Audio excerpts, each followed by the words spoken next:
un homme découvre une montre de luxe sur la plage. Il s'accroupit et tend la main pour la ramasser, mais à sa grande surprise, il réalise qu'un bras coupé y est encore attaché. Choqué par cette vision, il recule brusquement. Cependant, la scène sur la plage devient encore plus étrange, des cadavres et des débris d'avions jonchent le sol.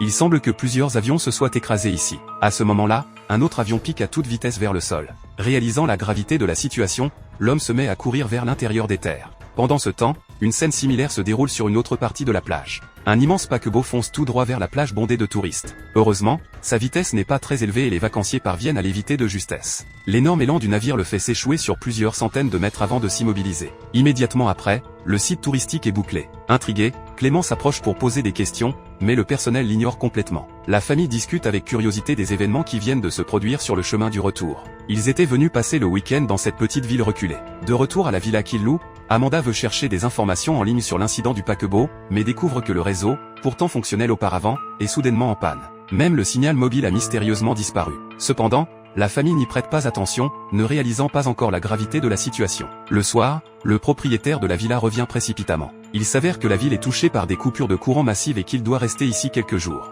Ils allument immédiatement la télévision et sont stupéfaits par les informations, le pays tout entier est entré en état d'urgence. Clément et Léo décident d'aller voir la situation par eux-mêmes le lendemain. À ce stade, le réseau national est paralysé et le signal est complètement perdu. Le jour suivant, Léo se rend chez un ami et est choqué par ce qu'il découvre. L'endroit est complètement dévasté, comme s'il avait été ravagé par quelque chose. Son ami est introuvable. Il ne trouve qu'un téléphone satellite, mais bizarrement, il ne fonctionne pas non plus. Léo est abattu, car cela signifie que leurs satellites ont été détruits. De son côté, Clément assiste à une scène étrange. Un drone asperge une multitude de petits objets rouges en fonçant dans sa direction. Il fait rapidement demi-tour pour s'éloigner, mais le drone est trop rapide et il finit entouré d'une pluie de tracts rouges. Soudain, le ciel s'assombrit et un bruit strident envahit l'atmosphère, faisant même voler le verre en éclats. Ce vacarme semble pouvoir déchirer les tympans et il est inutile de se boucher les oreilles. Puis, aussi soudainement qu'il a commencé, le bruit disparaît, comme si rien ne s'était passé. Clément revient avec les tracts qui portent d'étranges symboles et des mots dans une langue inconnue. Cependant, son fils les reconnaît immédiatement, il s'agit d'une scène tirée d'un jeu vidéo appelé La fin de l'Amérique.